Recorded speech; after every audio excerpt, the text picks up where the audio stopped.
বন্ধুরা, আজ আমি তোমাদেরকে পাঁচমিশালি সবজি অর্থাৎ পঞ্চব্যঞ্জন রান্না করে দেখাবো। তার জন্য আমি নিয়েছি আলু, গাজর, পটল, কাঁকরোল, বেগুন, কুমড়ো। দেখতে থাকো। কড়াইতে তেল গরম করে সর্ষের তেল দিয়েছি, তার মধ্যে দেবো শুকনো লঙ্কা, পাঁচফোড়ন, তেজপাতা দিয়ে আসছে। এবার একটু ভাজা হবে, একটু ভাজা ভাজা হয়ে গেছে। এবার আমি এর মধ্যে সমস্ত সবজিগুলি দিয়ে দেবো। আমি এটা সেদ্ধ করি না, আমি কাঁচাই রান্না করি। আমার এটাই ভালো লাগে। আমি কাঁচা রান্না করলে স্বাদটা অন্য রকমের হয়।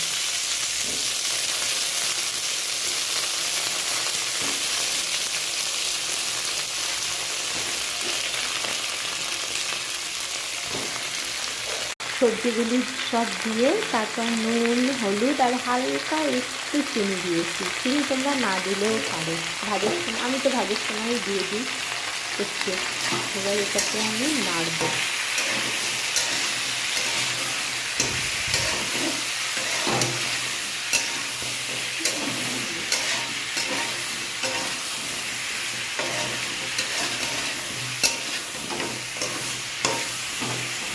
এবার হালকা একটু ফ্রাই হয়ে গেছে, লঙ্কা আমি দিয়ে দিয়েছি। এবার আমি জিরের গুঁড়ো, ধনের গুঁড়ো দিয়ে দিলাম। দিয়ে এবার আমি একটু নাড়বো।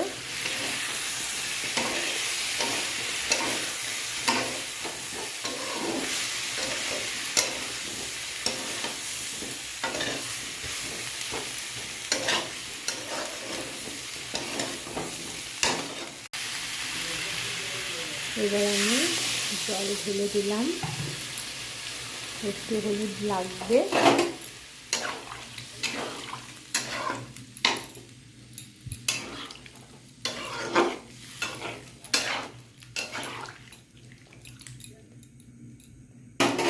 ঢাকা দিয়ে দেবো। এবার এই যে তরকারি আমার হয়ে গেছে, এখনই নামাবো। নামানোর আগে ওপর থেকে একটু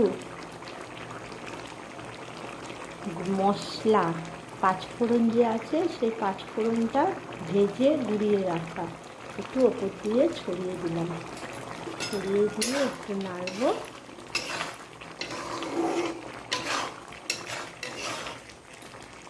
নেড়ে